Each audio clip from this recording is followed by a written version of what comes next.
صلوات.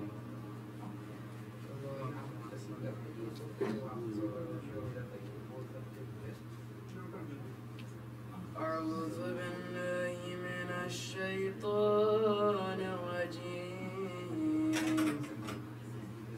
بسم الله الرحمن الرحيم.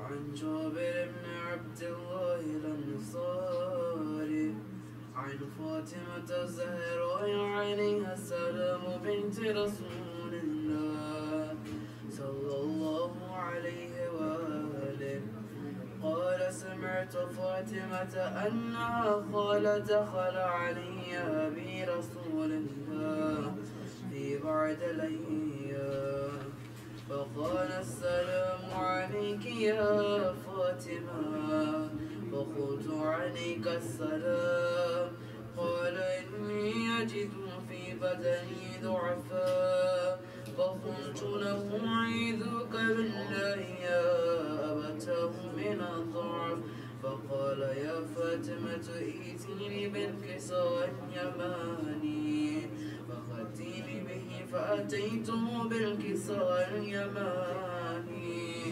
فأتيته به وسرت أنظر إليه وإذا وجهه يتلألأ كأنه البدر في ليلة تمامه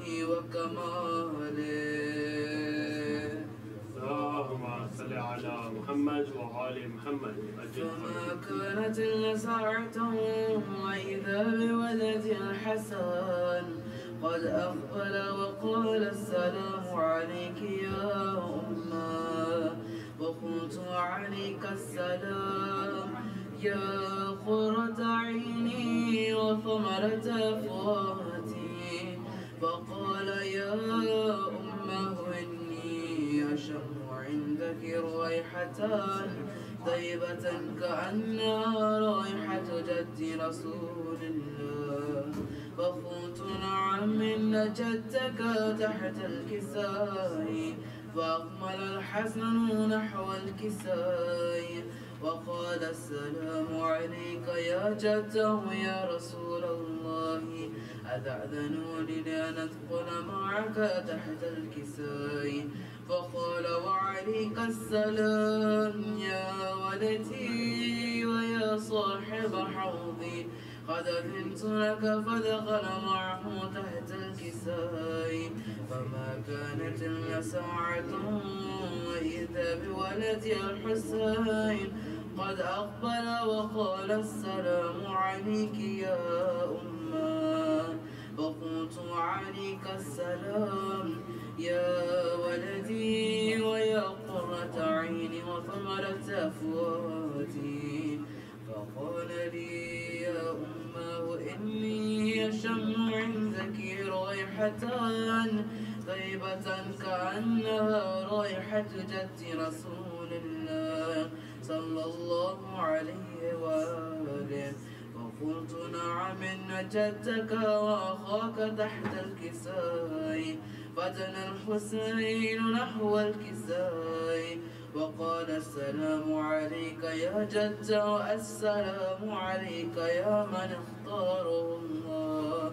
أتأذنونني أن أكون معكما تحت الكساء وقال وعليك السلام يا ولدي ويا شافع أمتي قد أذنت لك فدخل معهما تحت الكساء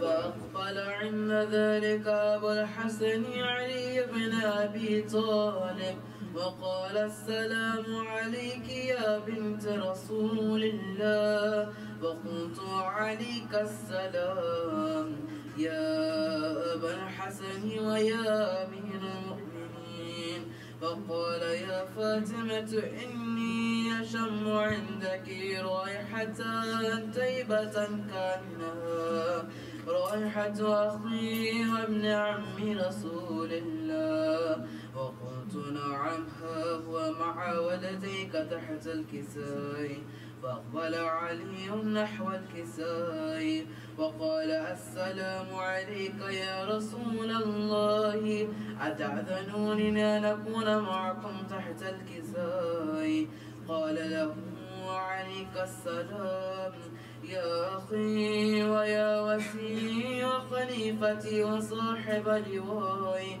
قد أذنت لك فدخل علي تحت الكساء اللهم صل على محمد وآل محمد ثم أتيته نحو الكساء وقلت السلام عليك يا أبتاه يا رسول الله أتأذنونني أن أكون معكم تحت الكساء قال وعليك السلام يا بنتي ويا بضعتي قد أذنت لك فدخلت تحت الكساء فلما اكتملنا جميعا تحت الكساء أخذ أبي رسول الله بترف الكساء وأومى بيده اليمنى إلى السماء وقال اللهم إن هؤلاء أهل بيتي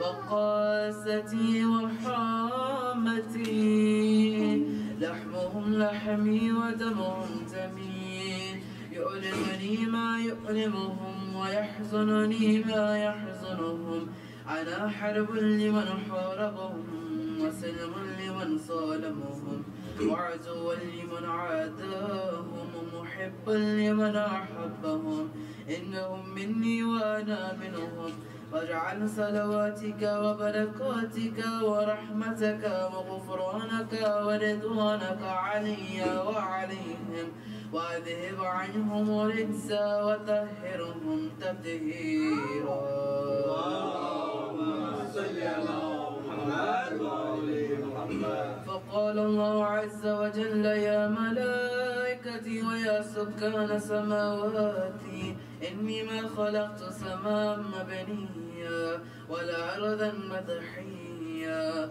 ولا قمرا منيرا ولا شمسا مضيا ولا فلكا يدور ولا بحرا يجري ولا فلكا يسري إلا في محبة هؤلاء الخمسة الذين هم تحت الكساء. وقال الأمين جبرائيل يا ربي ومن تحت الكساء؟ وقال عز وجل هم أهل بيت النبوة ومعدن الرسالة، هم فاطمة وأبوها وبعلها وبنوها. اللهم صل على محمد وآل محمد. فقال جبرائيل يا ربي أتأذنون لا نهبط إلى الأرض لأكون معهم سادسا؟ فقال الله نعم قد أذنت لك. فهبت الأمين جبرائيل وقال السلام عليك يا رسول الله. العلي الأعلى يقرئك السلام ويخصك بالتحية والإكرام ويقول لك وعزتي وجلالي إني ما خلقت سماء مبنيا ولا أرضا مدحيا ولا قمرا منيرا ولا شمسا مضيا ولا فلكا يدور ولا بحرا يجري ولا فلكا يسري إلا لأجلكم ومحبتكم وقد أذن لي أن أدخل معكم فهل تأذنون يا رسول الله؟ وقال رسول الله وعليك السلام يا أمين وحي الله إنه نعم قد أذنت لك. فدخل جبرائيل معنا تحت الكساء فقال لأبي إن الله قد أوحى إليكم يقول وإنما يريد الله ليذهب عنكم رجس أهل البيت ويطهركم تطهيرا. اللهم صل على محمد وآل محمد. فقال علي لأبي يا رسول الله خبرني ما لحسن حال تحت الكساء من الفن عند الله. فقال النبي والذي بعثني بالحق نبيا واصطفاني برسالة نجيا ما ذكر خبرون هذا في محفل من محافل أهل الأرض وفيه جمع من شيعتنا ومحبينا إلا ونزلت عليهم رحمة وحفت بهم الملائكة واستغفرت لهم إلى أن يتفرقوا. فقال علي رضا الله فزنا وفاز شيعتنا ورب الكعبة. فقال النبي ثانيا يا علي والذي بعثني بالحق نبيا واصطفاني بالرسالة نجيا ما ذكر خبرنا هذا في محفل من محافل أهل الأرض وفيه جمع من شيعتنا ومحبينا وفيه محمول إلا وفرج الله عما ولا مغموم إلا وكشف الله غما ولا طالب حاجة إلا وخذ الله حاجته. وقال علي لذا والله فزنا وسعدنا وكذلك شيعتنا فازوا وسعدوا في الدنيا والآخرة ورب الكعبة.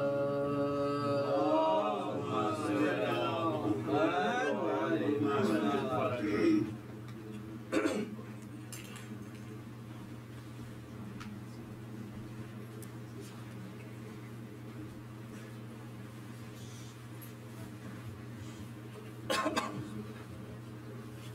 मवाज़े बुलंद नारे सर। اللهم صل على محمد जी इंशाल्लाह पढ़िए जरूर आप पढ़िए सर आज ही क्योंकि आज सोच पढ़ेंगे। मैं सलाम पढ़ लेता हूँ पहले फिर आप पढ़ के फिर लोग भी जमा हो जाएंगे।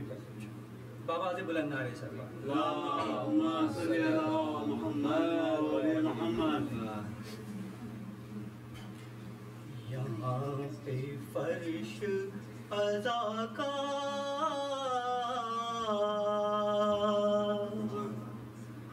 बिछाने आए हैं यहाँ पे फर्श अज़ा का बिछाने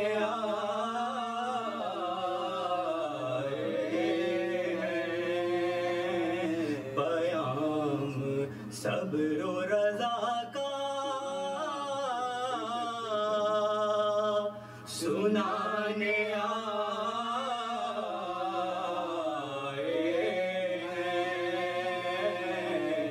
یہاں پہ فرش عزا کا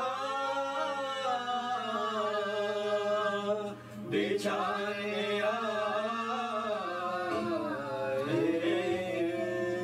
یہ نوح ماتم مجلس یہ مرثیہ خوانی، یہ نوح ماتم مجلس یہ مرثیہ انہی سے یہ عزاخانہ سجانے آئے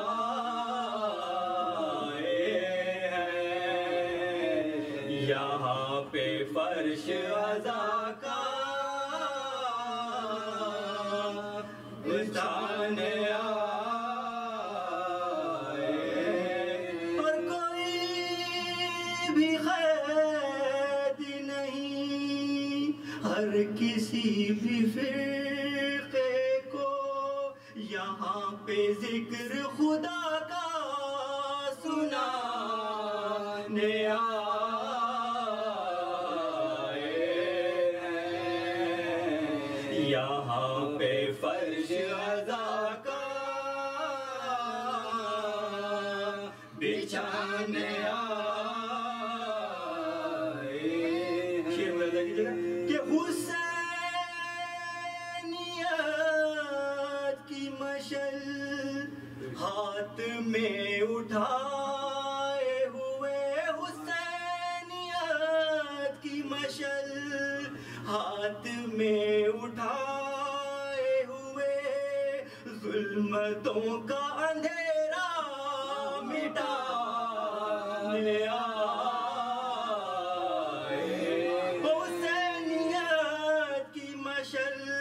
ہاتھ میں اٹھائے ہوئے، ظلمتوں کا اندھیرا مٹانے آئے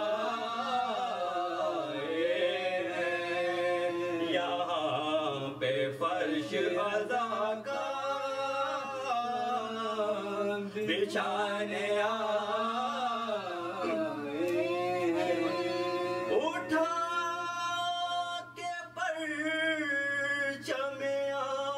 باس اپنے ہاتھوں پر، اٹھا کے پرچم باس اپنے ہاتھوں پر، جہاں کو درس وفا کا سنانے آئے، جہاں کو درس وفا کا پڑھانے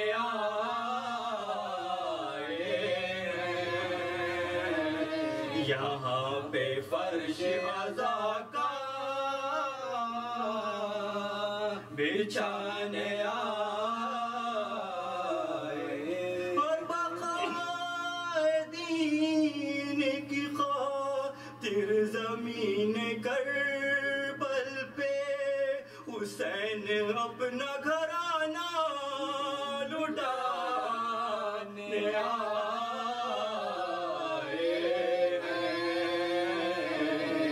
یہاں پہ فرش عزا کا بچھانے آئے ہیں، اور مدد کو علی کہ حسین مقتل میں، مدد کو علی کہ حسین مقتل میں، جوان بیٹے کا لاشا اٹھانے آئے ہیں، یہاں پہ فرش عزا کا بچھانے آئے، اور سنبھالو بانوں کو زینب کے ان کو خیمے میں، سنبھالو بانوں کو زینب کے ان کو خیمے میں، حسین ننھا سا لاشا دکھانے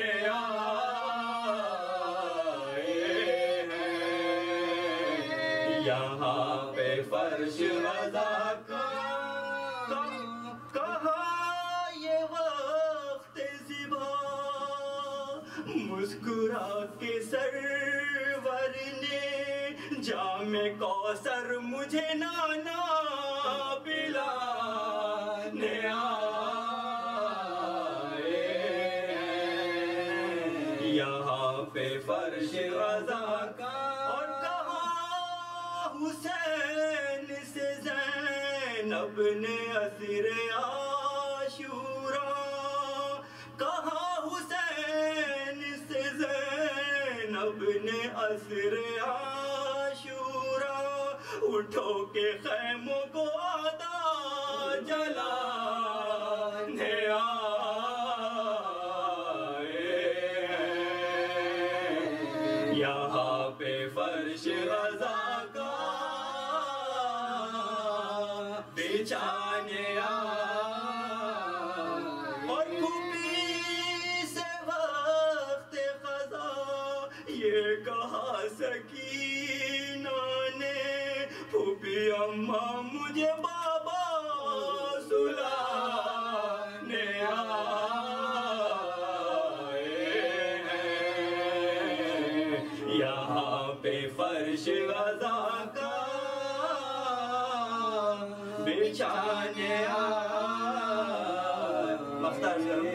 اور عشق یہاں عابدی کے مجلس میں امام وقت بھی آنسو بہانے آئے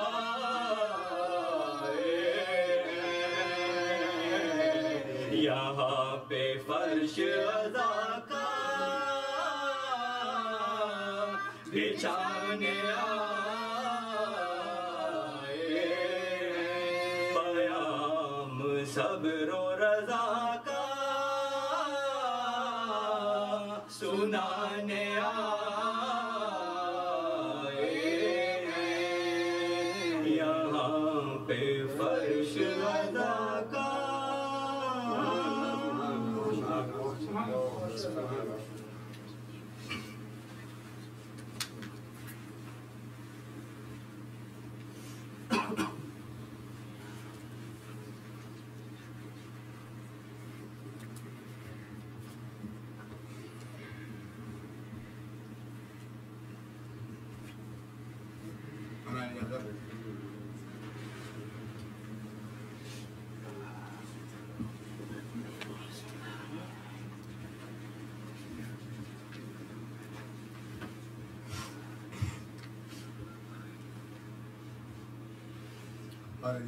اللهم صل على محمد وآل محمد سرخیوں میں دی خبر یہ شام کے اخبار سرخیوں میں دی خبر یہ شام کے اخبار قصر شاہی میں لگا دی آگ ایک بیمار قصر شاہی میں لگا دی آگ ایک بیمار سر کو دیواروں سے ٹکرا کر یہ کہتا تھا یزید مجھ کو پاگل کر دیا زنجیر کی جنگ کا مجھ کو پاگل کر دیا زنجیر کی جنگ کا میرے سرخیوں میں دی خبر شام کے اخبار میں صلوات اللہم صل علی محمد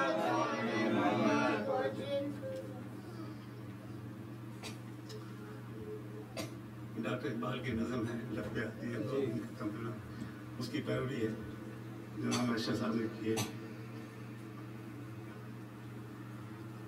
لب پہ آتی ہے دعا بن کے تمنا میری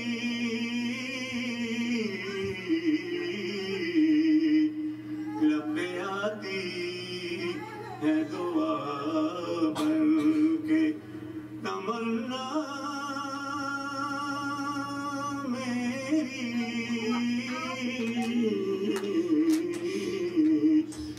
بس زیادہ کی صورت ہو خدایا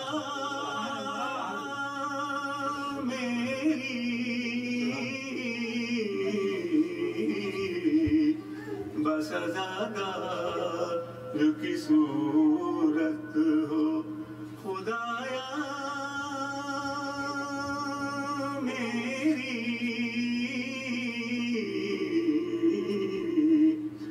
دور دل سے غم دنیا کا اندھیرا ہو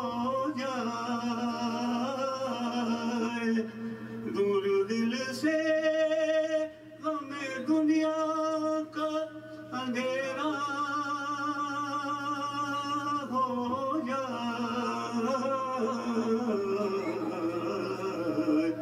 غم شبیر سے روشن رہے دنیا میری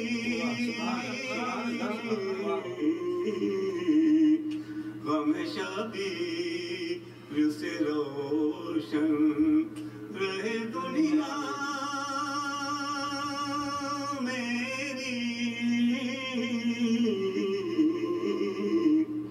ہو میرا کام فقط مجلس و ماتم کرنا ہو میرا کام فقط مجلس و ماتم کرنا شادماں مجھ سے رہے فاطمہ زہرا میری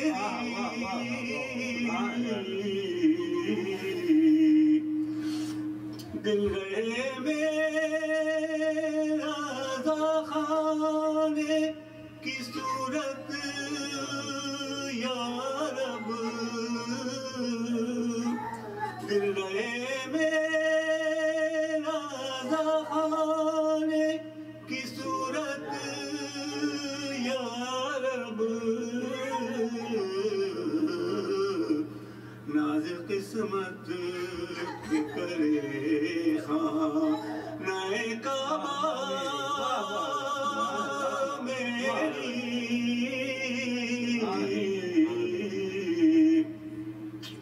میری آنکھوں کے کنارے ہوں لبے نہر فرات میری آنکھوں کے کنارے ہوں لبے نہر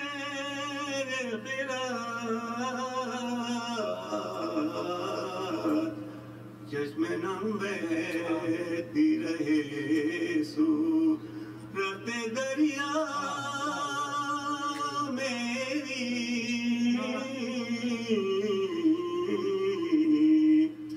صرف ایک بار پہنچ جاؤں در دولا پر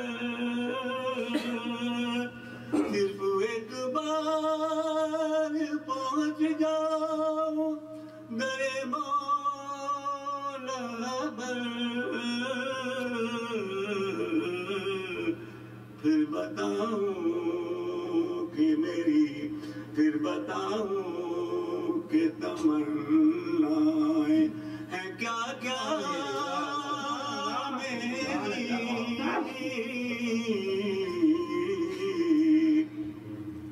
رات دن کرتی تھی فریاد سکینہ رو کر رات دن کرتی تھی فریاد سکینہ رو کر لو خبر قید ستم میں میرے بابا میری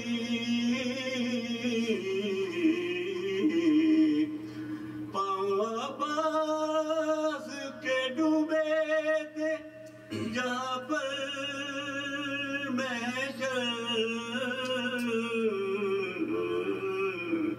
کوئی للہ ڈبو دے وہی دنیا میری لب پہ آتی ہے دعا بن کے تمنا میری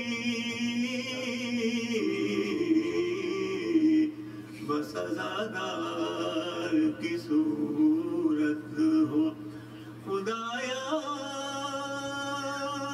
میری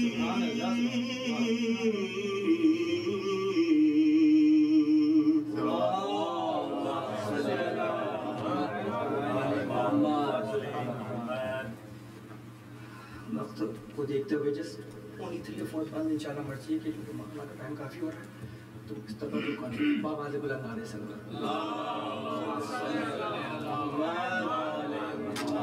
فاتحہ بسم اللہ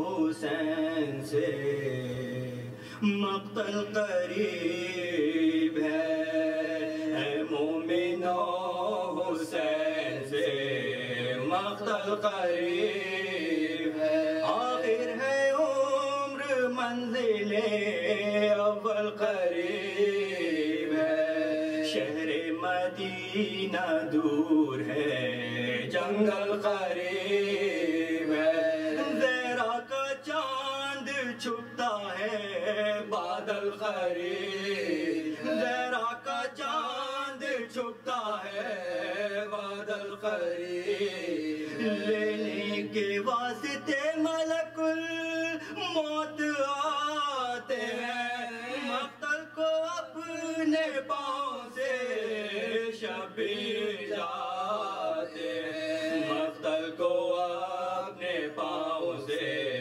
شبیر جاتے ہیں القصہ صبح منزل آخر آیا ہوئی ارے لیکن یہ صبح سبت نبی کو کہاں ہوئی جس جا سواری رک کے نہ آگے روا حیران سپاہ خسرو کون و مکان ہوئی 6 گھوڑے بدلے دوشے نبی کے سوار نے لیکن قدم بڑھایا نہ گراوار نے لیکن قدم بڑھایا نہ گراوار نے جنبش جو مرکبوں میں نہ پائی حسین نے ایک مشت خاک جھک کے اٹھائی حسین نے ہر خود سونگی اور بہن کو سونگائی حسین خود سونگی اور بہن کو سونگائی حسین ہم شیر کی سنیے دعائی حسین ہے یہ خاک پھینکو میری جان جاتی ہے ارے بھیا تمہارے خون کی بو اس سے آتی ہے بھیا تمہارے خون کی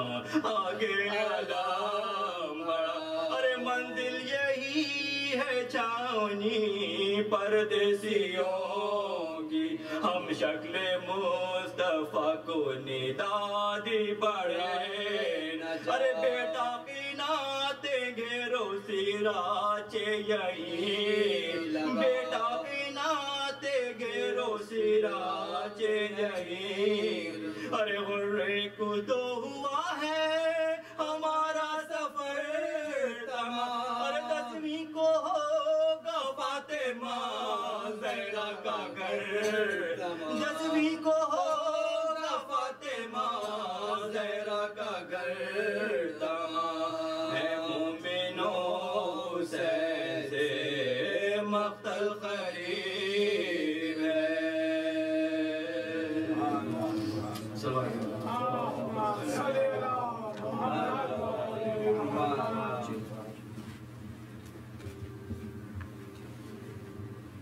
مومن السلام علیکم. آپ لوگوں سے گزارش ہے کہ پلیز جتنا آگے ہو سکے آ جائیں کیونکہ لوگ ہیں اس وقت اور ان شاء اللہ مولانا کی بھی ایزی ہے. Alhamdulillah, we had Maulana Aqib Jafary Sahib from home. He's visiting us for the 10 nights. We just had our first majlis last night, and it was alhamdulillah, very nice majlis, very knowledgeable, very inspirational. Maulana is also very interactive, so be ready for some more questions today, inshallah. Our salawat for Maulana.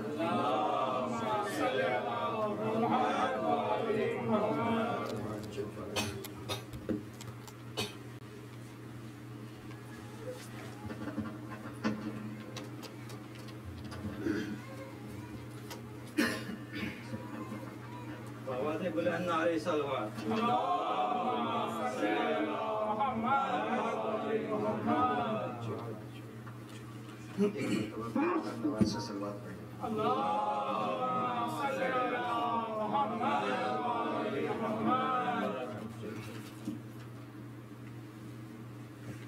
سید باغر شاہ سید فضل حسین شاہ اپنے ذہن میں جگہ دیتے ہوئے ایک مرتبہ سورہ حمد اور 3 مرتبہ سورہ اخلاص کی تلاوت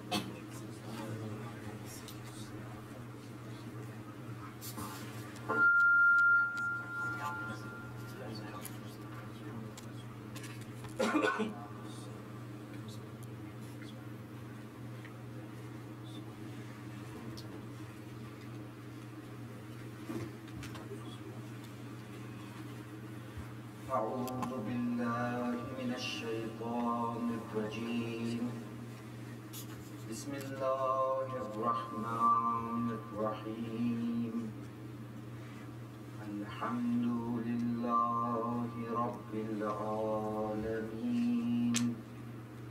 والصلاة والسلام على سيد الأنبياء والمرسلين وخاتم النبيين سيدنا ونبينا وشفيع ذنوبنا وطبيب قلوبنا بالقاسم محمد اللهم صل على محمد وعلى أهل بيته الطيبين الطاهرين المعصومين من يومنا هذا إلى يوم الدين. أما بعد فقد قال الله تبارك وتعالى في كتابه المجيد وخطابه المتين وهو أصدق القائلين وقوله الحق. بسم الله الرحمن الرحيم وما خلقت الجن والإنس إلا ليعبدون. صلوات الله. صل على محمد وآل محمد. Allah subhanahu wa ta'ala did not create this universe in vain. There was a purpose behind the creation of this universe, including the jinns and the humans. And those who become aware of that purpose of creation and are striving to fulfill that purpose of creation can judge whether they are successful or they have failed. If a person does not know the purpose of his or her creation, he does not know, he will never know in which direction to move. How would you determine your direction of movement? Whether you want to go north or south or east or west. What is the first thing that you will decide? Where do you want to go? Your destination needs to be known. If there is no destination, there is no movement. So you need to know where you have to go before you can decide in which direction to go, whether to go north or south or east or west.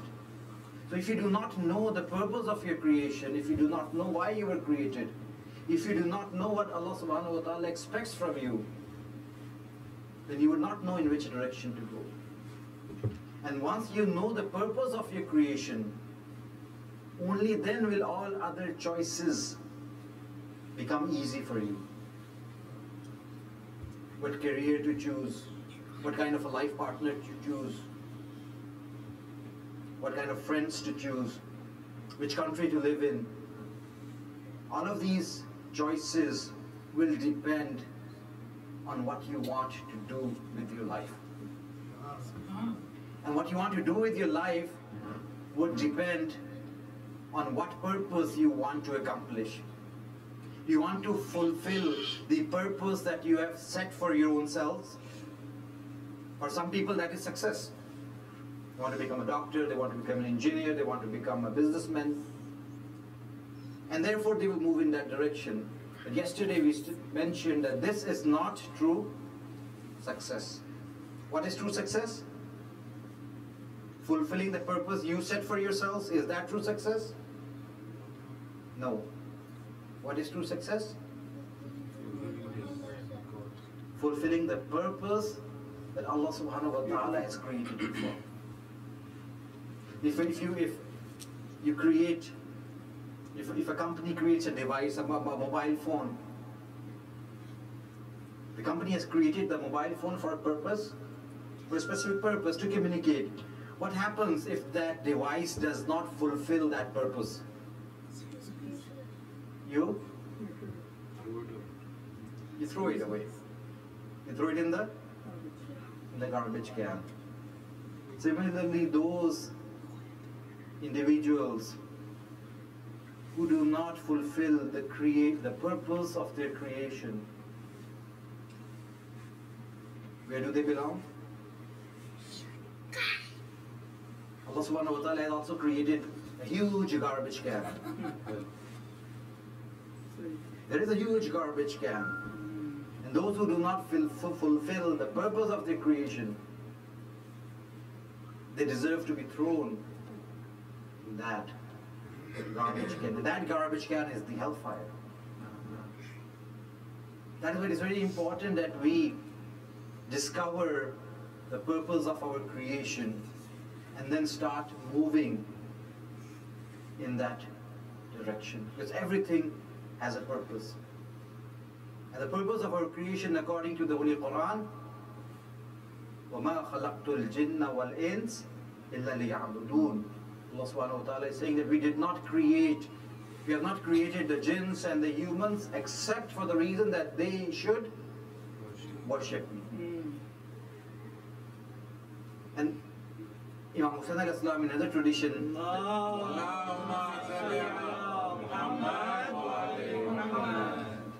says, talking to his companions, Ya ayyuhan nas, inna Allah azza zikru ma khalaqa al-ibad illa liya'rifu. Allah subhanahu wa ta'ala did not create his servants except for the reason that they should have his ma'rifah. Imam Hussain al-Islam is saying the purpose of our creation is to have the ma'rifat of Allah subhanahu wa ta'ala, is to know God. The Quran is saying that the purpose of our creation is to worship Allah subhanahu wa ta'ala. These are two different things. Knowing God is one thing, and worshipping Allah, it's another thing. So what is the relation between the two? The Imams do not say anything different than what the Quran says. They are the interpreters of the Quran, the divinely authorized interpreters of the Holy Quran. The Quran is saying, وَمَا خَلَقْتُ الْجِنَّ وَالْإِنسَ إِلَّا لِيَعْبُدُونَ. We have created you for worship. And the Imam is saying that Allah has created you for His ma'rifah.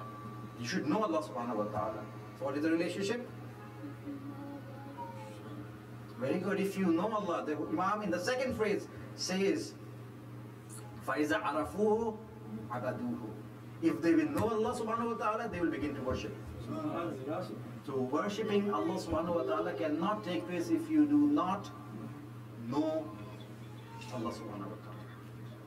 The prerequisite of worshipping Allah subhanahu wa ta'ala is through ma'rifah.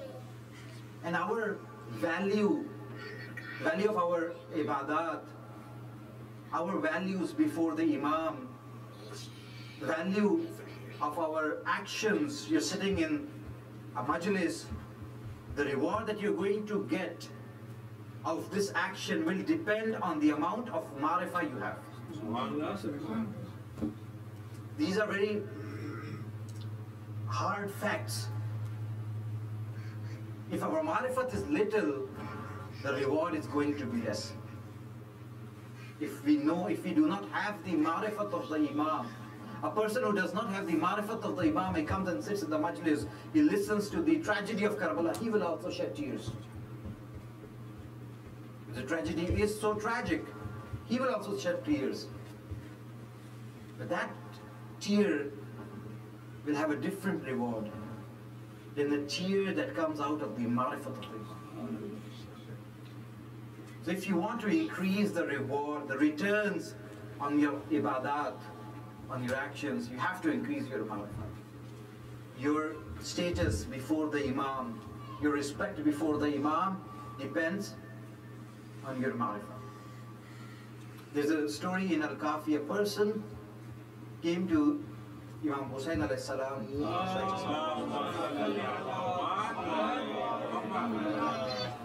and he said, Zamintu diyatan kamila, I have become the guarantor to pay blood money. So somebody committed accidentally killed someone, and there was blood money involved, and this person became the guarantor for that person. I'm going to pay the blood money on his behalf.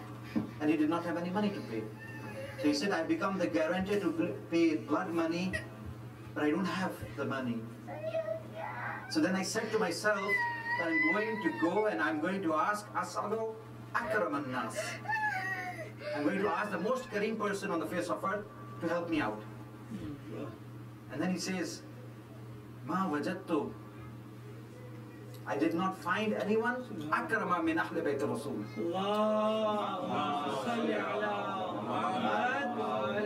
I do not find anyone more Kareem than the family of the Holy Prophet. I've come to you. Now one would assume that the Imam would help him. He knows the family of the Holy Prophet. He knows they are the Kareem, most Kareem on the face of the earth. Look at what the Imam says. The Imam says, fine, I'm going to ask you 3 questions. If you answer one of them, I'm going to give you 1/3 of what you need. If you answer 2/3, if you answer 2 of them, I'll give you 2/3 of what you need. And if you answer all 3, I'll give you all of what you need. So then he was surprised. He wasn't expecting this result. But he had his level of ma'rifah. He said a beautiful statement. He said, Misluk yas'alu, and misli, would the likes of you ask the likes of me? Wa anta min ahlul ilm wa sharaf. You are the ahl ilm, you are the ahl sharaf. I am a jahil person, how can you ask me? So this is the level of ma'rifah. He knew who the teacher was, he knew where he stood. And he needed help. And the Imam replied, why not? And then he said, I've heard my grandfather say, Al-Ma'ruf biqadri al-ma'rifah. Goodness is proportional to your amount. When the Imam is going to do goodness to somebody, when the Imam is going to take care of someone's needs, it is going to be proportional to his amount. He gives this rule. He says that the Holy Prophet has said, Al-Ma'ruf biqadri al-ma'rifah. जो नेकी का मुस्तहक है, जो शख्स वो उतनी ही नेकी का मुस्तहक है जितनी उसकी This again highlights the importance of ma'rifah and why we need to improve our ma'rifah. Do not think that if you do not increase your ma'rifah and you keep on increasing your ibadat, you're doing your job. It is more important to invest in our ma'rifah. I've said this many times yesterday. If there is one thing you can do to increase your ma'rifah, it is worth it. So then he says, fine, ask whatever you have to ask. If I know the answer, I'll get whatever I need. And if I don't know the answer, I will learn from you. I'll learn from you. In either case, it's a win-win situation. I'm not going to lose anything. The Imam asked him the first question. He says, Ma afdalul a'mal. What is the best of the actions? Ma afdalul a'mal. He replied, al-iman billah. Iman on Allah subhanahu wa ta'ala. Faith on Allah subhanahu wa ta'ala is the best of the actions. Faith on Allah subhanahu wa ta'ala is not a bodily act. It's the act of the soul. The act of the soul is considered an act of ibadah. Yesterday, one of the most important ibadat of Hamza, what was that? Tafakkur. An aksar ibadat tafakkur. Tafakkur is also an act of the soul. An act of the heart. It's not a bodily act. Then the Imam asked him the second question. Man nijat min al-halak. What is nijat? What is salvation from halak, from damnation? He replied, Al-thiqatu billah. Relying on Allah subhanahu wa ta'ala. Putting your trust in Allah subhanahu wa ta'ala. This is going to save you from damnation.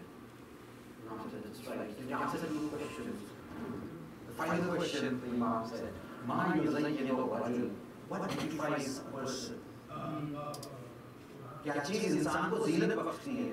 What beautifies a person? We all are people who want to beautify ourselves. And then this person replied, in a beautiful reply, ilm. Ilm ma'ahu hilm. He said ilm coupled with hilm. He did not say just ilm. Ilm coupled with hilm. What is hilm? It is a higher level of sabr. When someone does something back to you and you get upset, you want to take revenge, you control yourself, you do not take revenge. That is sabr. You're restraining yourself. But hilm is a higher level where you do not act on that inner feeling and you totally ignore it and you forget it. So that is what beautifies a person. Hilm ma'ahu hilm. The Imam did not stop him. Imam said, that's right. What if he doesn't have that? Not everybody is going to have ilm. Not everybody is going to get the opportunity to get ilm. The Imam said, what if he doesn't have that? He said, Mal ma'ahu muruba. Wealth is the second thing that is going to beautify a person as long as it is coupled with muruba, with insaniyat, with humanity. Wealth with no sense of humanity is not going to beautify a person.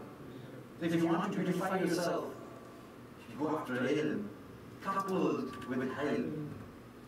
If you can get that, wealth coupled with humanity. If you have all the wealth in the world but no humanity, it's not going to beautify you. It will become something ugly. For a person to have all the wealth, but no humanity, no human values, does not help anybody else. And the Imam said, that's right. The Imam followed the next question. The third question had multiple sub-questions. They said, what if you didn't have that? if he doesn't have wealth, then what is going to define him? He said, Father, Ma'u Sabr. Father, poverty coupled with steadfastness, patience. The Imam replied, what if he doesn't have that? But he does not have sabr. He did not have an answer. He thought for a while and said, well, in that case, a fire should come from the sky and hit him. Because that's what he deserves. The Imam smiled and gave him whatever he needed. Gave him whatever he needed. The whole purpose of narrating this incident, which is narrated in Al-Kafi, one of our authentic books, is to point out that our value before the Imam, the blessings that we are going to get from the Imams, this is regarding worldly blessings.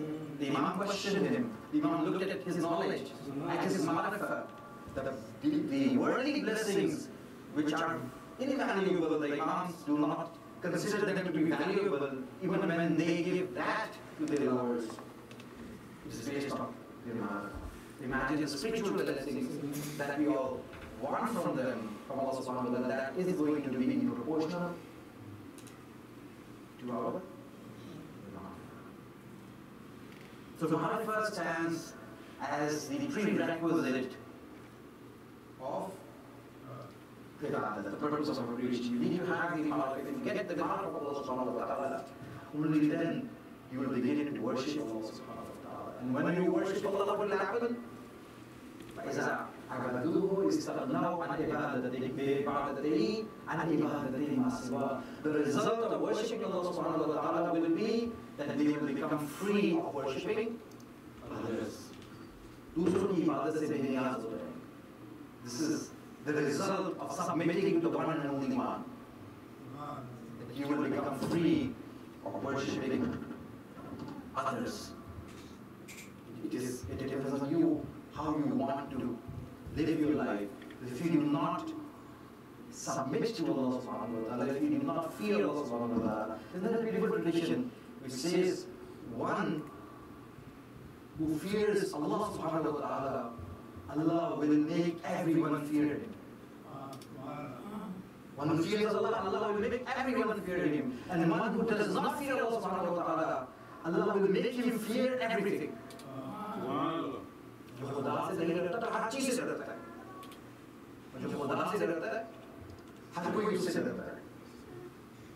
So we need to have, and that ma'rifah is going to come with our understanding, with our shana, with knowing the attributes of Allah subhanahu wa ta'ala. That's why we say Awwaluddin, Imam says Awwaluddin, ma'rifah, the first and foremost in religion is ma'rifah of Allah subhanahu wa ta'ala. And if we do not have that goal ahead of us, we do not know in which direction to go. If you do not know the purpose of creation, if you do not know the purpose of the creation of this universe, you will object to what you see around yourself. For example, if a person walks into this center with a football, thinking that he's going to play in this center, a football game, and he sees a carpet, and he sees this member here, and he sees these devices, what is he going to say? What was his intent? Why did he come here? Play football. Is he going to object, or is he going to say everything is in order? What is he going to say? You will object. You want to play football, this place is not ready for football. So why are you objecting? Because you do not know why this place was set up. Our sixth Imam in one of the traditions, he says to Mufazzal in the book called Tawhid al-Mufazzal, he says that most people object to the creation of the universe because they do not know the purpose behind this creation. But I've seen a lot of youth ask this question, why is there, if Allah subhanahu wa ta'ala is so merciful, why is there so much pain and suffering? Heard this question? Yes. So why is there so much pain and suffering? Allah is merciful, yes or no? Allah has the power to get rid of all that pain and suffering. Yes or no? If Allah is merciful, why does He do that? Wouldn't it be a good thing to get rid of pain and suffering? The world would become paradise. No suffering, no torture, no difficulties. So why does He do that?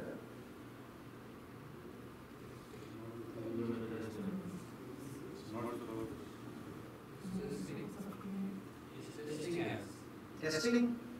Yes, testing. What would happen? Let me ask you a question. What would happen if, for a few minutes, Allah decides to get rid of pain and suffering? What would happen to us? We all become Farishte and angels. Really? Would we become angels? We become more corrupt. That's another view. What will happen? Two options now. So what will happen if suddenly the sensation of pain is taken away?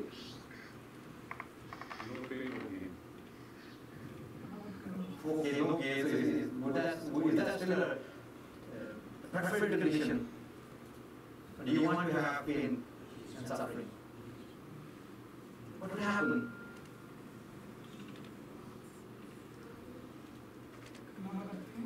Life would cease to exist.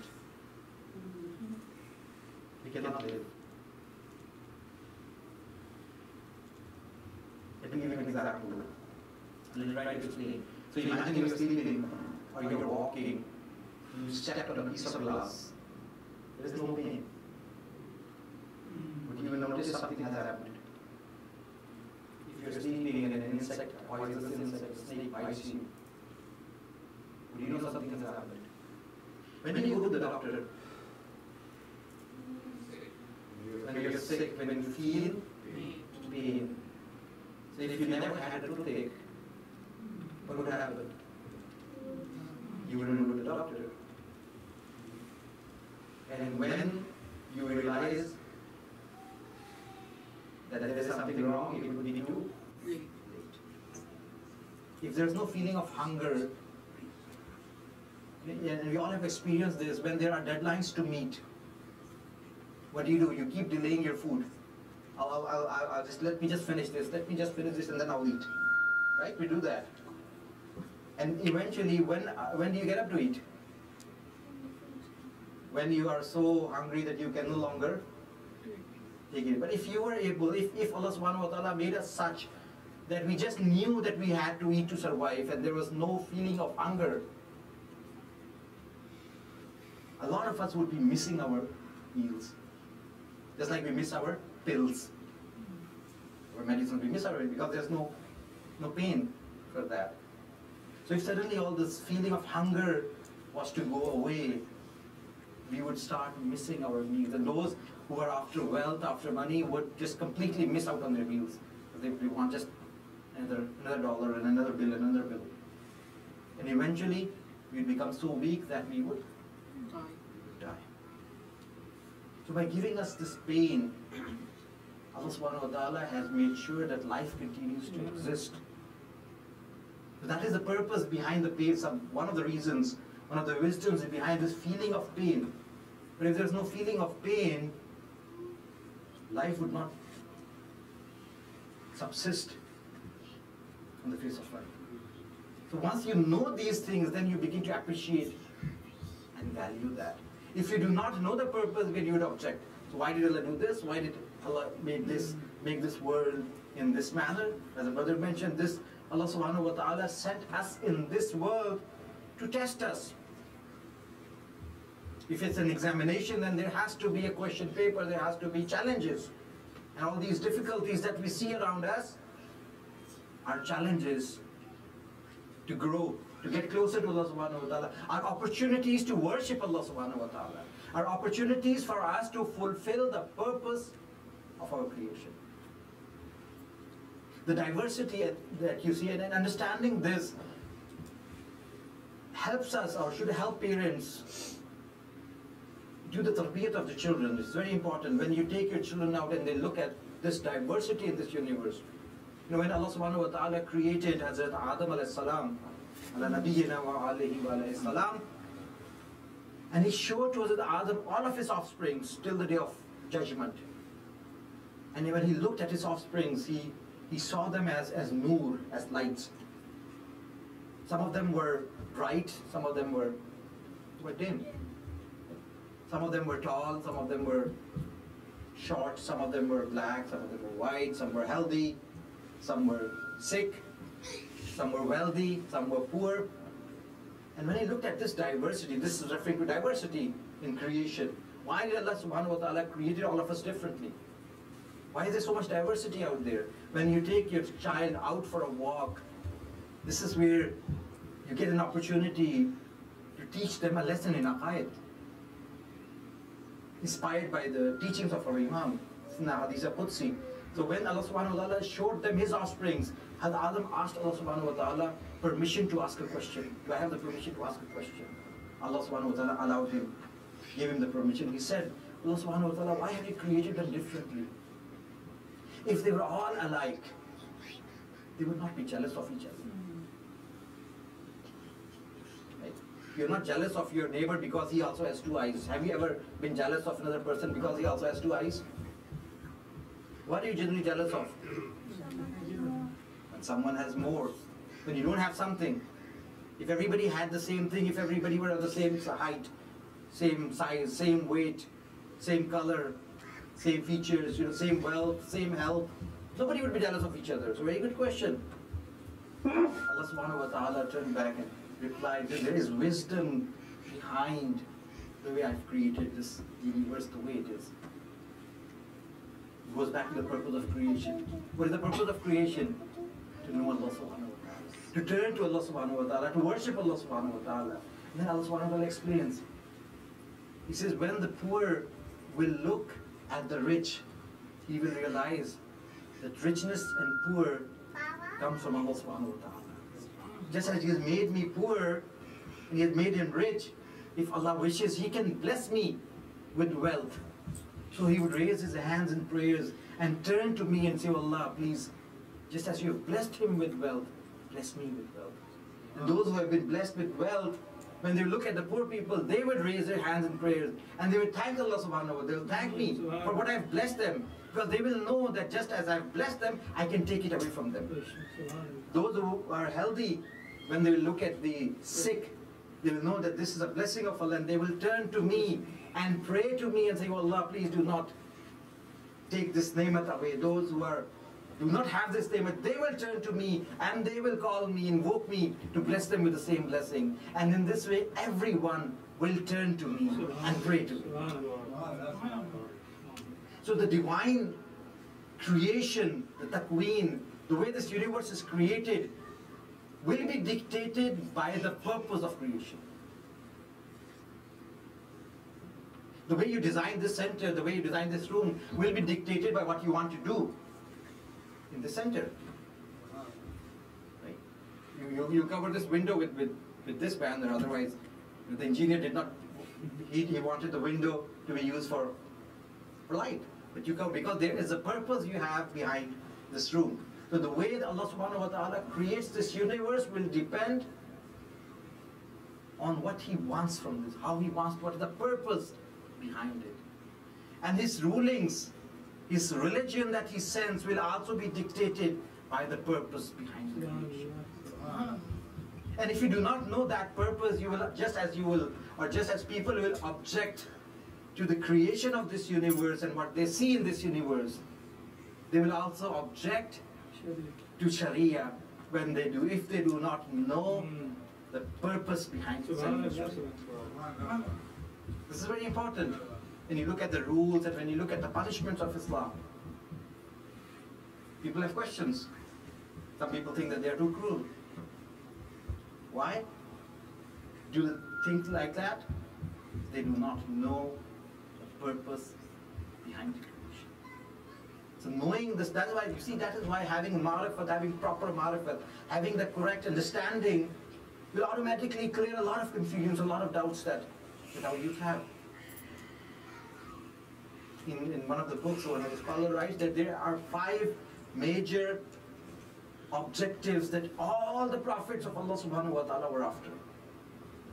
All the prophets of Allah were after. Number 1, the preservation of Tawheed. Only Allah be worshipped on the face of earth. One of the objectives of Allah subhanahu wa ta'ala. One of the objectives of sending the prophets. وَلَقَدْ بَعَثْنَا فِي كُلِّ أُمَّةٍ رَسُولًا. We have sent a Rasul in every nation. Why? That they should worship Allah subhanahu wa ta'ala and stay away from the oppressors, from the Taghut. One of the purposes that all the prophets followed to establish on earth was Tawheed. And in order to ensure that nobody other than Allah is worshipped, the punishment of apostasy was legislated. Legislated to preserve only Allah subhanahu wa ta'ala is worshipped. The second purpose all the prophets were after was the preservation of Aql. To protect Aql. And that's why the punishment of intoxication, of drinking was legislated. What happens when you drink alcohol? You lose your intellect, you lose your Aql. And Aql is through which you will know God. Aql is your capital through which you will be able to worship Allah. That is the importance of Aql. Or you want religion? La deena liman la aqla lahu. A person who does not have intellect has no religion. La deena liman, that is, look at the importance of Aql in our Sharia. A person who has no Aql has no religion. In one of the stories, one of the traditions, it says that when Adam was created, Allah subhanahu wa ta'ala sent Jibreel with 3 precious items.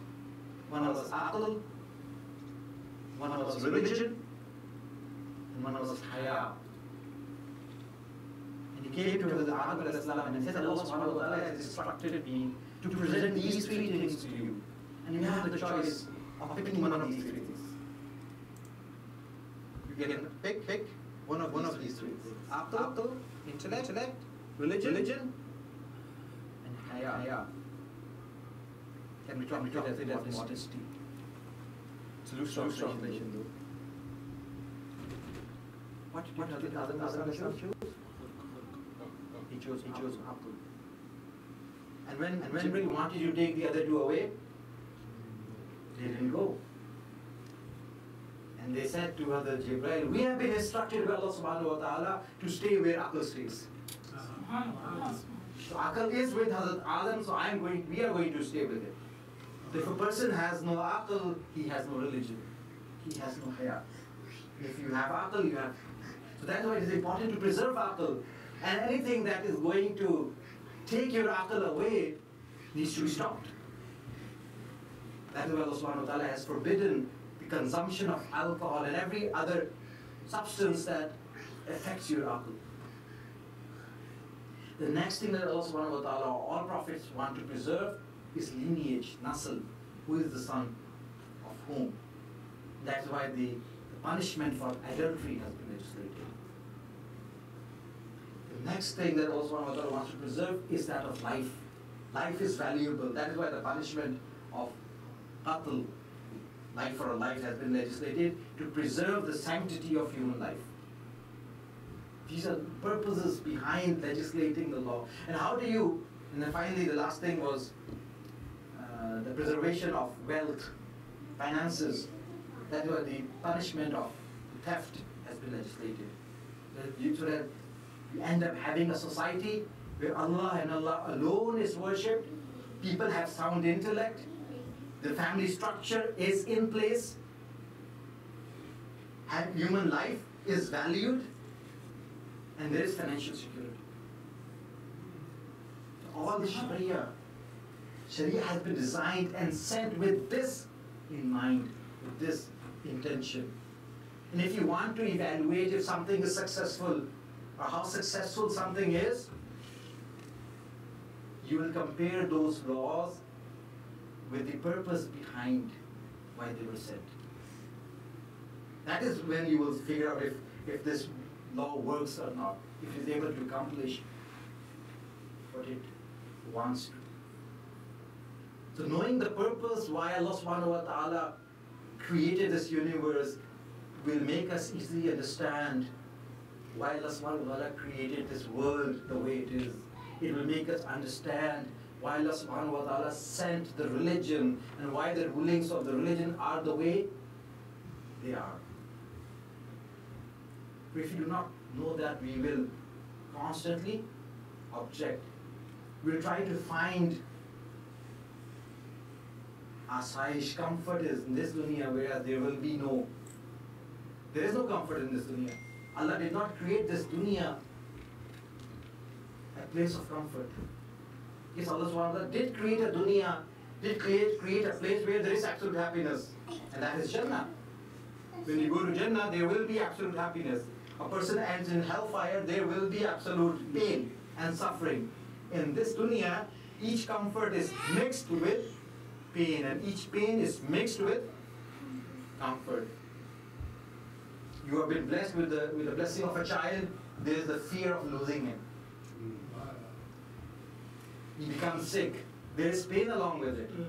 And every challenge that you face, you emerge strong and powerful out of it.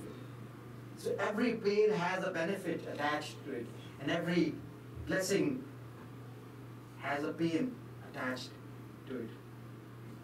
As the Musa was revealed, it was revealed to Musa that I have put 6 things in 6 places. People are finding it elsewhere, and they will never find it. They will never find it. He said, I've put comfort in the hereafter. People are finding it in this dunya. They're looking for it in this dunya, they will never find it.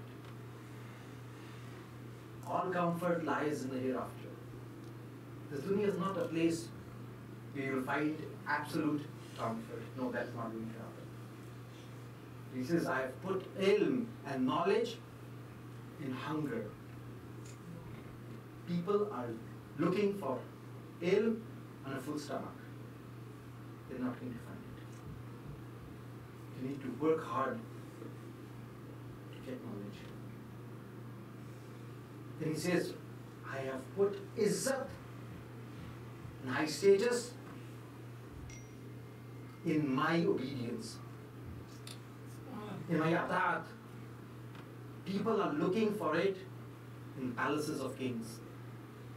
If they become associated with the rulers of the time, with the palaces of the kings, they will gain izzat, they will get izzat. No, that is not going to happen. He said, I put izzat in my obedience. He said, I put a lofty station, maqam-e buland, maqam-e rifat, in humility. People are trying to get there through takabbur. They will never get it. Last two are very important. He says, I have put istajabate dua, the fulfillment of du'as, I've conditioned that on rizq-e halal. On rizq-e halal. People are trying to find it in a hue and cry. If you read the dua in a loud voice, maybe my dua is going to get accepted. No. Allah says, istajabate dua, I have put that in rizq-e halal. So if you want your du'as to be accepted, you need to put rizq-e halal in our tongues. The effects of rizq-e halal. Now, on the day of Ashura, Imam al-Islam cried on the day of Ashura. We cry on the musibat of the Imam. The Imam on the day of Ashura cried on the people in the camp of the enemies. And when was that time? When he returned with blood on his face because of the treatment that those people had done to the Imam. And Lady Zainab Salamullah came out of the camp and she looked at the Imam and saw him drenched in blood.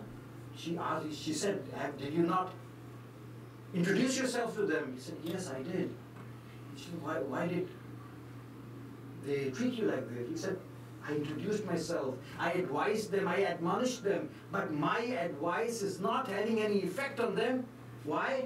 Because their tummies are full of haram.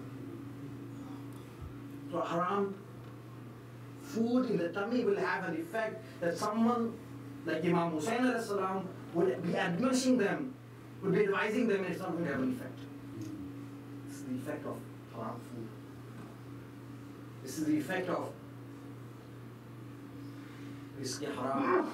One of the effects, Allah says, I have put istajabat dua in rizq halal. There is another story from one of our great alim. We were getting out of time, that we narrate the story for our youth. The adults might have heard the story before. It's probably attributed to that of Muqaddas al-Tabiri. One day he was sitting in a lake and in his thoughts, and he suddenly saw an apple floating in the lake. And he picked up and he ate it. And after eating it, he suddenly realized that this apple was coming from a garden nearby.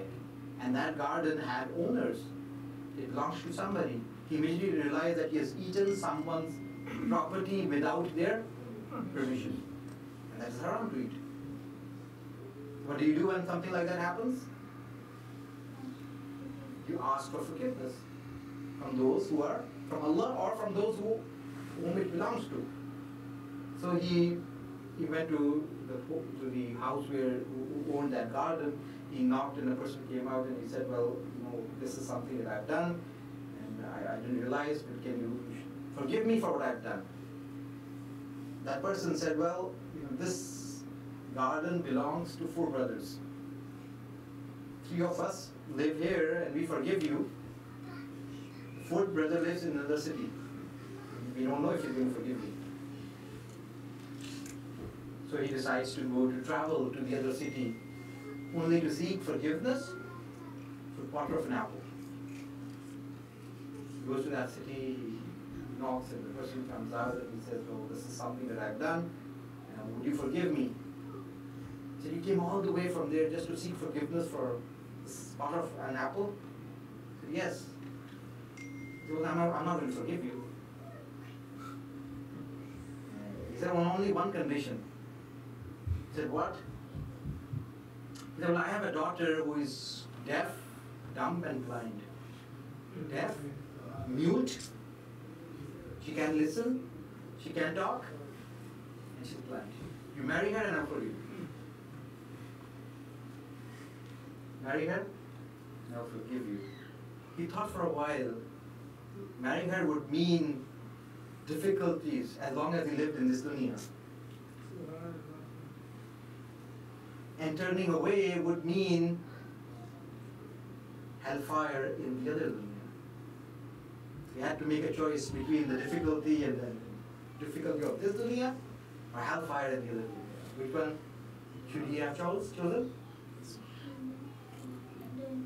The difficulty of this dunya. And that's what he did. He said, he thought for a while and he said, fine, I'm okay with that. So he got married.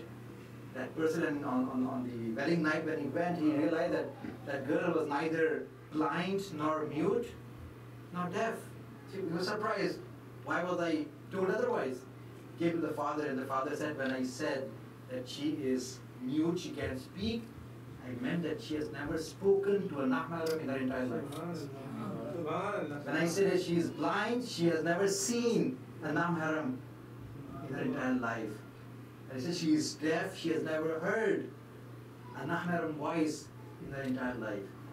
Yes, this is very difficult for us living in today's age to do. But at least we can make a promise that we're not going to live to see a haram image for the rest of our life. We're not going to listen to a haram voice or music or other things that are haram to listen. We're not going to utter something that is haram to say. At least that is the very minimum we can do.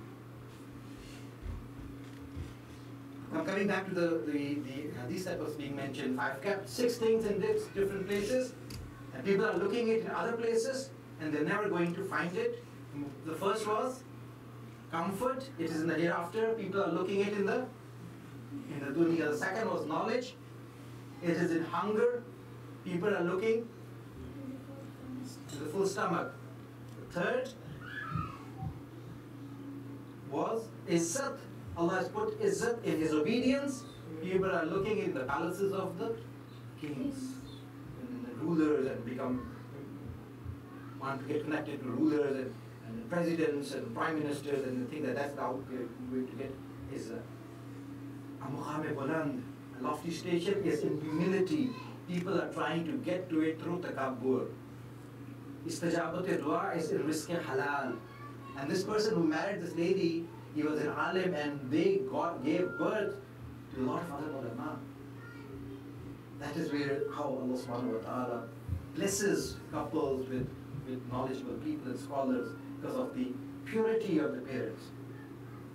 And the final and the sixth thing, Allah says, I've put biniyazi. How do you translate biniyazi in English? Freedom from need, feeling independent from others, in qana'at. People are trying to find it in abundance of wealth. If you want to be free from others, you don't have to be a millionaire or a billionaire to feel that you are not in need. You need to have qana'at. You could have $10 and might not be in need of anyone. And you might have $1 billion and yet be needy, because you want more. Rich and poverty does not depend on what you have or what you do not have. A person who is rich, a person who is not in need is rich. And a person who is in need is poor. This is a story, and I'll finish with that story. I'm sorry for taking so much time. In the last story, and there was, in the time of the Holy Prophet was delivering a sermon. And as he was delivering the sermon, a person in rags, he walked in. And according to the Islamic adab, according to Islamic traditions, wherever you find a place, you should just sit down. You should not pick a special spot for yourself. I'm going to sit here, I'm going to sit there. This place is not according to my status. No, that is not what you should think. Wherever you find a spot, you take that spot and sit. So he sat wherever he found an empty spot. And that happened to be next to a rich person. So when that rich person saw a poor person dressed in rags, sat next to him, so he kind of collected his dress. The Holy Prophet was delivering a sermon. The Holy Prophet stopped the sermon. He looked at him. He questioned him. What did you do? Why did you do that? He had no answer. The Holy Prophet said, were you afraid that your wealth would seep to him? He said, no, Ya Rasulullah. Were you afraid that his poverty would creep into you? He said, no, Ya Rasulullah. The Prophet said, why did you do this act? He had no answer. And then, so he stood up, he said, oh, Prophet of Allah subhanahu wa ta'ala, I'm sorry, I made a mistake. And in order to compensate for my mistake, I'm going to give half of my wealth to this brother of mine. Half of my wealth to this brother of mine. Everybody got excited, and they looked at that person. The Holy Prophet looked at him to see what he has to say. He turned to the Holy Prophet and said, oh, Prophet of Allah, I do not need his wealth. I do not need his wealth. Everybody was even more surprised. He's giving it to a poor person and he's not in need.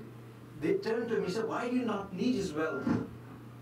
He said, oh, Prophet of Allah, the wealth that brings a frown on the face of the Holy Prophet, I don't need that. वो दौलत जिससे नबी की पेशानी पर बल आ जाए, I don't need that.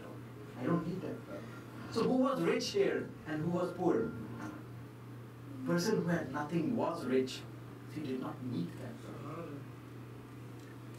And the one who had the wealth was in fact poor. So Allah subhanahu wa ta'ala has put different things in these different places. Allah subhanahu wa ta'ala has put His ilm and His ilm in the divinely appointed guides. And if this purpose of creation gets lost, everything will be lost. If humanity fails to recognize the purpose of creation, then they cannot get to their perfection, they cannot fulfill, they cannot live this world. And that was what was in danger in Karbala. جو چیز خطرے میں تھی کربلا میں, the thing that was at risk was that humanity would fail to recognize the purpose of creation. If Imam Hussain al-Islam had done the bay'ah of Yazid, if he had submitted to Yazid, today we would not know why we were created. And if we did not know why we were created, then the whole purpose of the creation of the universe would be lost. It was important that the Sharia be preserved. Why? So me and you can act on it today and fulfill the purpose of our creation. That was at risk. That was in danger. That is why Imam Hussain al-Islam left Medina, the city of the Holy Prophet. He came to Kufa, or he came to Mecca, and from Mecca he moved towards Kufa to preserve the religion of the Holy Prophet. His submission, and inshallah in the coming days we'll see how his submission would have meant the destruction of all of religion. Not only the Holy Prophet, all the efforts of all the prophets from Adam as salam to the Khatam. That is the importance, that is the significance of the movement of Imam Hussain as salam. You have to look at it in this divine perspective. He was not just a reformer like any other reformer, no. There is divinity behind it. It is the preservation of the divine message of Allah subhanahu wa ta'ala. The efforts of all the Anbiya, of all the prophets, from Adam alayhi salam to Khatam, rests on whether Imam Hussain alayhi salam does his bay'ah or he refuses. And if he did his bay'ah, all of that effort would have gone to waste.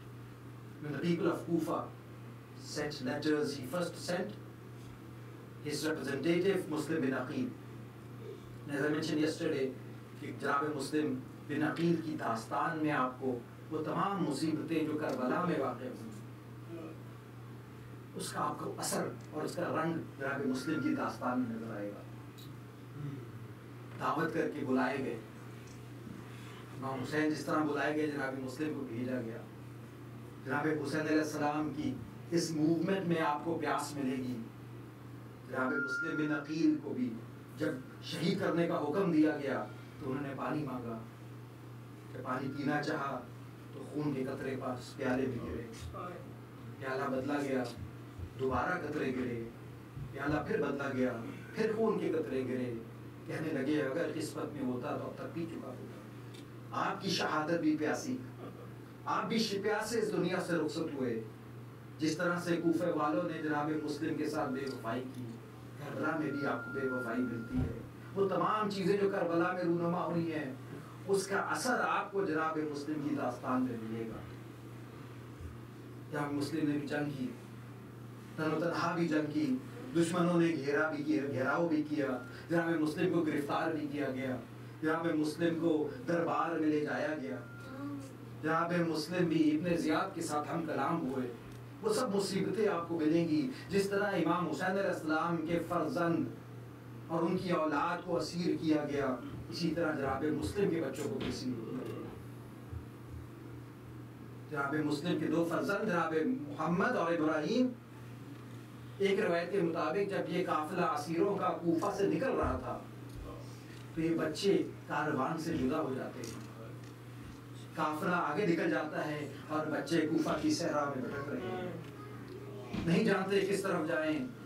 کس بچوں کی عمر کے بارے میں نہیں پتہ چلتا کہ ان کی عمریں کیا ہیں, لیکن جو واقعہ ہے اس سے پتہ چلتا ہے کہ بچے چھوٹے تھے, معصوم بچے ہیں, کوفہ کی صحرا میں بھٹک گئے ہیں.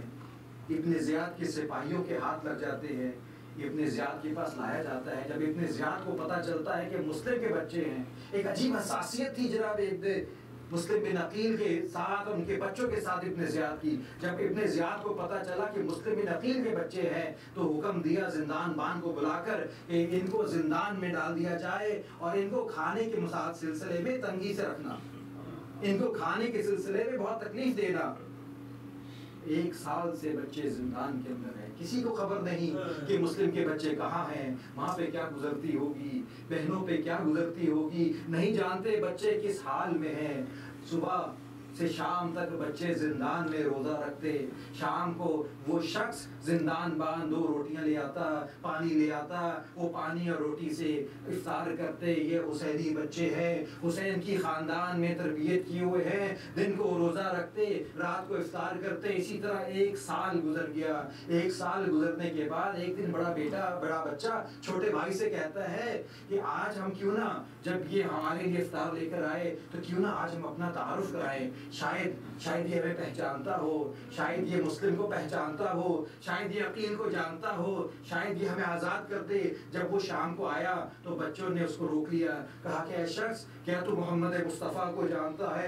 اللہم صلی علی محمد و علی محمد, کیا تو ان کو جانتا ہے؟ اس نے کہا کیوں نہیں, وہ اللہ کے نبی ہیں, میں ان کا کلمہ پڑھتا ہوں, میں ان کو کیوں نہیں جانتا. کہا کیا تو علی مرتضیٰ کو جانتا ہے؟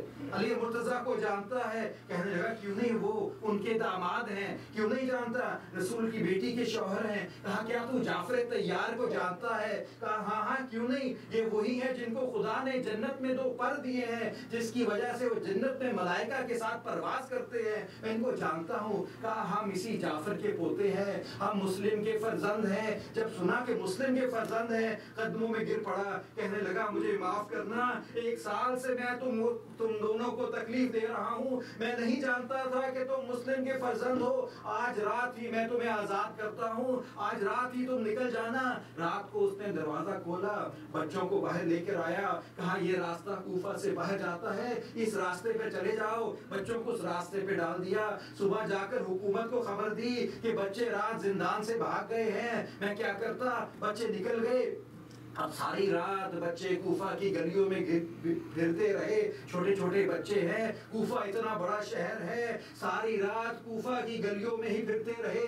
جب صبح کا وقت قریب آیا تو ایک دروازے پر دستک دی, اندر سے ایک مومنہ نکلی. کہنے لگے بچے کہ آج کی رات ہمیں اپنے گھر میں پناہ دے دو, جیسے صبح ہوگی ہم تمہارا گھر چھوڑ کر چلے جائیں گے, ہم یہ جگہ چھوڑ کر چلے جائیں گے. اس عورت کو جب پتا چلا کہ مسلم کے بچے ہیں, انہوں نے اس کو پناہ دے دی, ایک کمرے میں رکھا, ان کو کھانا دیا, ان کو پینے کے لیے پانی دیا. کچھ دیر کے بعد اس عورت کا داماد گھر میں داخل ہوتا ہے, تھکا ہوا ہے, بہت پریشان ہے. دیکھ کر کہتا ہے, جب پوچھا یہ تو اتنا پریشان کیوں ہے, کہنے لگا کہ مسلم بن عقیل کے بچے زندان سے فرار کر گئے ہیں. ابن زیاد نے ان کی سر کی قیمت 1000 دینار رکھی ہے, اگر دونوں کو میں گرفتار کر لوں مجھے 2000 دینار ملیں گے. اس مومنہ نے کہا کہ وہ مسلم کے بچے ہیں, تو اپنی آخرت کو کیوں خراب کرتا ہے؟ اس نے کہا نہیں, مجھے بچے چاہیے. خیر وہ رات کو سو گیا. رات کو جب اٹھا تو اس کے کانوں میں 2 بچوں کے رونے کی آواز آ رہی تھی, 2 بچوں کے رونے کی آواز آ رہی تھی. کمرے میں گیا, دیکھا 2 ننھے معصوم بچے ایک دوسرے کے گلے لگے رو رہے ہیں. پوچھنے لگا تم کون ہو, کیا ہوا؟ روایت کے مطابق ان میں سے ایک بچہ جب اٹھتا ہے تو دوسرے کو کہتا ہے کہ میں نے خواب میں اپنے بابا کو دیکھا ہے, وہ مجھے کہہ رہے تھے کہ تم عنقریب ہمارے پاس پہنچنے والے ہو. میں سمجھ گیا ہوں ہماری شہادت کا وقت قریب ہے. اور اسی طرح وہ ایک دوسرے کے گلے لگ کے رو رہے تھے کہ حارث ملعون داخل ہوتا ہے. کہنے لگا تم کون ہو, کن کے بچے ہو؟ تو جب انہوں نے وعدہ لیا کہ ہم بتاتے ہیں, ہمیں تنگ نہ کرنا, ہمیں اتنے زیاد کے پاس نہ لے جانا, تو جب بتایا کہ ہم مسلم کے فرزند ہیں, خوش ہو گیا. ان دونوں بچوں کو رسی سے باندھ دیتا ہے, دروازہ بند کر دیتا ہے. جب صبح ہوتی ہے تو بچوں کو اپنے غلام کے ساتھ اور اپنے بیٹے کے ساتھ نہر فرات کی طرف لے گیا. ہاتھ میں تلوار ہے, اپنے غلام کو کہتا ہے کہ لے جاؤ ان بچوں کو, ان کا سر جدا کر کے میرے پاس لے آؤ. ان بچوں کے سر کی قیمت 1000 دینار ہے. جب غلام حبشی لے کر چلا بچوں کو ذبح کرنے کے لیے, تو بڑے بھائی نے غلام حبشی کی طرف دیکھ کر کہا کہ تم بلال حبشی کو جانتے ہو؟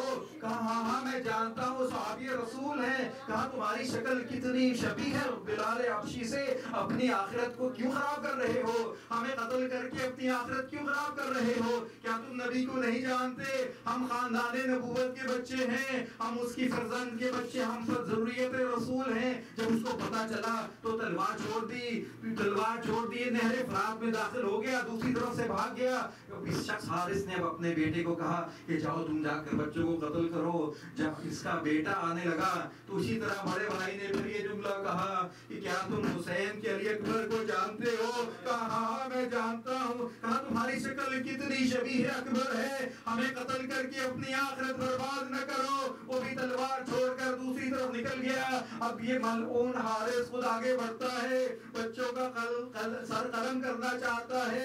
کہ بڑا بچہ بڑھ کر کہتا ہے کہ دیکھو ہمیں قتل نہ کرو, ایسا کرو تم ہمیں بازار میں لے جا کے بیچ دو, ہمیں غلام بنا کر بیچ دو, تمہیں اچھی رقم مل جائے گی. کہا نہیں میں سر کو تن سے جدا کروں گا. کہا اگر قتل کرنے کا ہی ارادہ ہے تو ہمیں ابن زیاد کے پاس لے چلو, ہمیں قتل نہ کرو, پھر جو وہ فیصلہ کرے اس کے مطابق عمل کرنا. کہا نہیں میں نے قتل ہی کرنا ہے. تو ان بچوں نے کہا اگر قتل ہی کرنا چاہتے ہو تو ہمیں 4 رکعت نماز پڑھنے کی اجازت دے دو, 4 وقت پر نماز پڑھنے کی مہلت دے دو. اس نے کہا جتنی رکعت پڑھنی ہے رکعتیں پڑھنی ہے پڑھ لو, اگر نماز تمہیں بچاتی ہے. یہ خاندان رسالت کی تربیت کیے ہوئے بچے ہیں. امیر المؤمنین کی شہادت بھی مسجد میں ہوئی, امام حسین علیہ السلام کی شہادت بھی سجدے میں ہوئی. یہ اسی خاندان کے بچے ہیں. جب نماز پڑھ چکے ایک مرتبہ بڑا بھائی آگے بڑھا, کہا یہ میرا چھوٹا بھائی ہے, تو پہلے مجھے قتل کر اس کے بعد اس کو قتل کرنا. اس بے رحم نے بڑے بھائی کو قتل کیا, پھر چھوٹے بھائی کو قتل کیا, ان کے جنازوں کو نہر فرات میں ڈال دیا. جب ان دونوں کے سروں کو ابن زیاد کے پاس لے کر آیا, ابن زیاد جیسا اتنا شقی شخص, جب اس نے 2 معصوم بچوں کے سروں کو تش میں رکھا دیکھا, 3 مرتبہ کھڑا ہوا, پھر بیٹھا, پھر اٹھا, پھر بیٹھا. کہا کہ اے ظالم تو نے ان بچوں کو کہاں پایا, ان بچوں کو کس طرح ذبح کیا؟ کہا میں نے ان کو اپنے گھر میں پایا, میرے ہی گھر میں مہمان تھے. کہا اے بدبخت تو نے ان بچوں کی مہمانی کا حق ادا نہیں کیا. جب تو انہیں ذبح کر رہا تھا یہ کیا کہہ رہے تھے؟ کہا جب میں ان کو ذبح کر رہا تھا یہ مجھ سے رحمت کی بھیک مانگ رہے تھے, یہ مجھ سے رحم کی بھیک مانگ رہے تھے, لیکن ابن زیاد میں نے ان پر رحم نہیں کیا.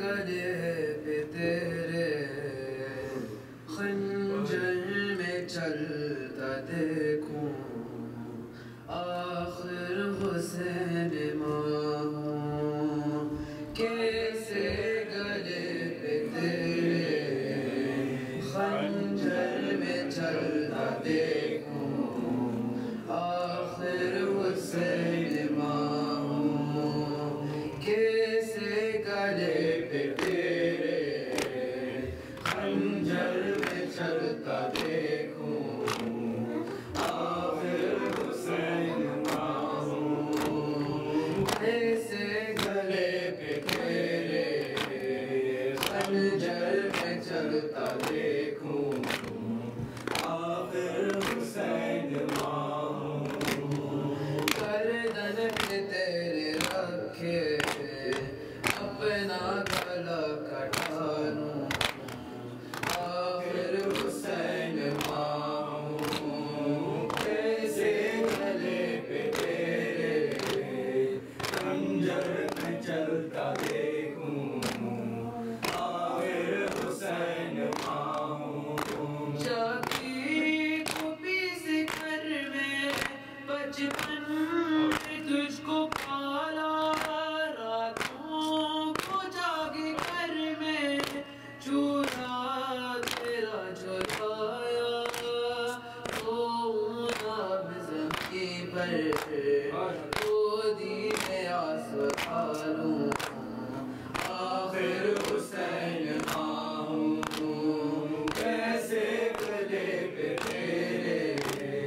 مرحلہ ہے ہر اسم کے ساتھ ہوگی آدائے کر رہی ہوں آخر حسین ماں ہوں کیسے گلے پہ تیرے خنجر میں چلتا دیکھوں آخر حسین ماں ہوں جنوں ملک سارے کوئی نہ دیکھ پایا تنہا تو رہ گیا ہے کوئی نہیں سہارا ہر ایک قدم پہ ہوں میں کیسے ساتھ چھوڑوں آخر حسین ماں ہوں کیسے گلے میں تیرے خنجر میں چلتا دیکھوں آخر حسین ماں ہوں پامال ہو نہ جائے لاشا تمہارا رن میں ہاتھ گر ہے ٹکڑے قوت نہیں بدن میں تیرے بدن کے ٹکڑے کیسے میں خود اٹھاؤں آخر حسین ماں ہوں کیسے گلے پہ تیرے خنجر میں چلتا دیکھوں آخر حسین ماں ہوں کیسے سنبھال سکو گے کوڑے پہ میرے بیٹا تیروں سے بھر گیا ہے بیٹا تمہارا لاشا ہر ایک تیر اپنی ہاتھوں سے میں نکالوں آخر حسین ماں ہوں کیسے گلے پہ تیرے خنجر میں چلتا دیکھوں آخر حسین ماں ہوں گردن پہ تیرے رکھے اپنا گلا کٹا لوں آخر حسین ماں ہوں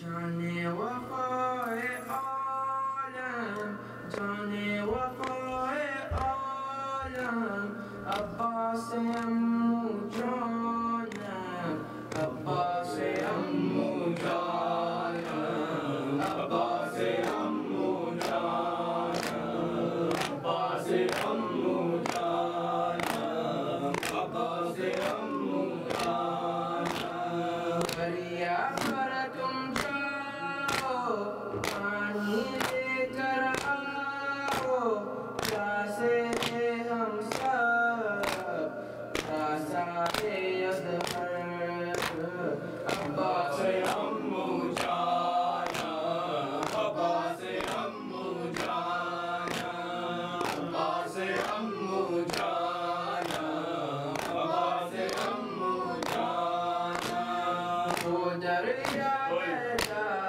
ہے سب کا گلا سوکھا ہے تم بھی تو پیاسے ہو بابا بھی پیاسا ہے بھاری ہو لاکھوں پر بھاری ہو لاکھوں پر عباس امو جانم عباس امو جانم عباس امو جانم عباس امو